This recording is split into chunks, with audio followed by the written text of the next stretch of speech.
Hello, everyone, and welcome to today's APMG Midday Mentor Session. I'm Suchitra from APMG in Bangalore, and today I have with me Avinash Singh from Fox IT in India. Welcome, Avinash, to today's session. Well, thank you very much, Sujitra. It's absolute pleasure and honor being a part of this Midday Mentor webinar program series. Yeah. And how Thank are you you so doing, much, otherwise? Avinash. I'm doing well and hope you're fine too. Likewise. Yeah, Okay, thanks.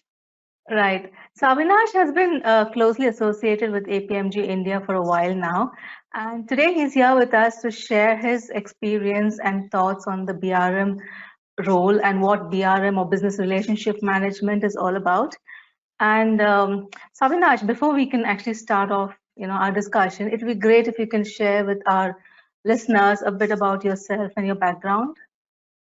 Sure, Sujitra. Hi, everyone. My name is Vinash. I work with an organization called Fox IT. I'm a principal consultant and a coach in the domain of IT service management, business relationship management, and lean IT, and a passionate evangelist of business IT convergence. So, Avinash, so you've actually conducted a lot of workshops and trained so many students and candidates. So, according to you, if you can just let our listeners know, what are the top three or maybe even top five takeaways that delegates gain from attending the course? Oh, I think there are so many, Suchita. You, this is the toughest question, if I can say so, right? I think identifying the top five. Okay, so I'll go with the top five in that case, Okay. Suchitra. I think the first uh, thing that the delegates realized at the end of the first day of the BRMP or BRMP workshop specifically, because this is their first formal interaction with the convergence phenomena, is that they realize that relationship management is everyone's job. It's not that you have to be a business relationship manager only Right. to focus Yeah. on the relationship management element, right? So, be it a service delivery manager or a project manager or a CIO or a head of application management division, relationship management is an integral part of everyone's job within the organization. That's the realization that they have, and say, yeah, and we do some exercises where we talk about what are the activities a typical relationship manager does, and then they realize, oh yeah, we do some of these activities. So that's a realization and discovery that they have, which they say, oh, it makes sense now.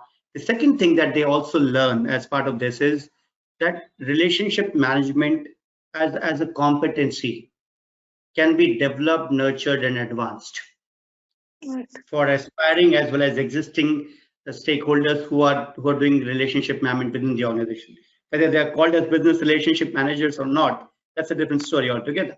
So they realize that, okay, these are the 6 areas or domains or competencies where I need to focus on, and these are the techniques and the tools of the trade which will help me to enhance my competency in this specific area, and that acts as an it helps them to assess their current level of capability and also kind of create a tailored roadmap on what are the areas that they need to work upon as a team or as a professional to become an effective business relationship manager.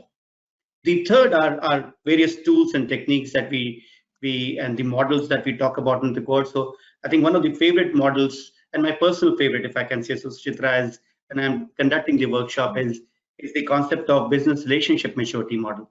Okay. So it talks about how when I came across this model back in 2016, I was completely blown away by this model because it's such a fabulous visual depiction and a kind of research that has gone in so thorough that it really impacts and influences anyone who is attending the BRMP or CBRM workshop. It talks about gauging the maturity of the relationship between the business partner or the what we in the traditional world we used to call customers and the IT provider function and the HR function, and how you can not only qualitatively but quantitatively gauge the level and the maturity of the relationship that they have within them. And it acts as if it acts as an assessment tool. It also acts as an aspiration tool for the organization, where we talk about 5 levels, like from ad hoc to what we call a kind of a trusted advisor or the strategic partner, which is the epitome of relationship. So there are 5 levels.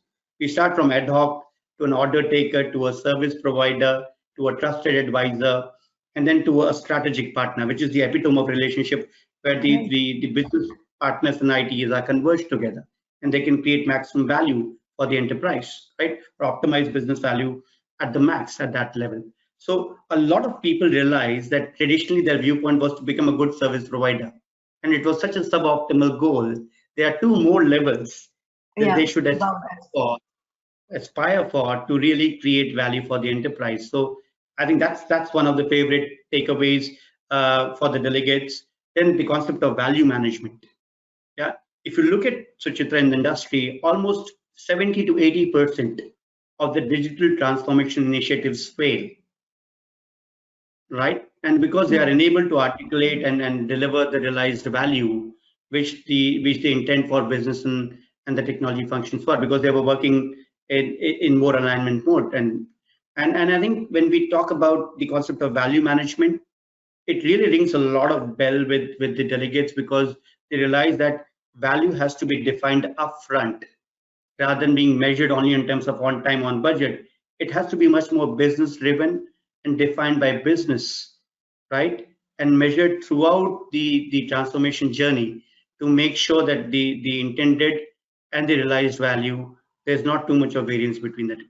And the last but not the least is the strategic partnering approach, which gives them step-by-step process on how they can achieve the strategic partnership position that we spoke about in the business relationship maturity model just a while ago, where they can achieve level 5 relationship, what we call the strategic partner relationship. And what is the mechanism behind it?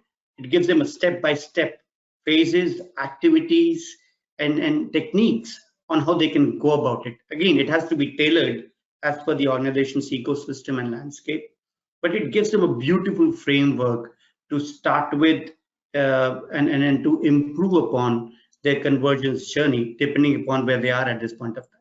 So these 5, I think personally, there are more. I can go on and on, because the concept is and the content is so immensely useful for the organizations and the professionals, Suchitra.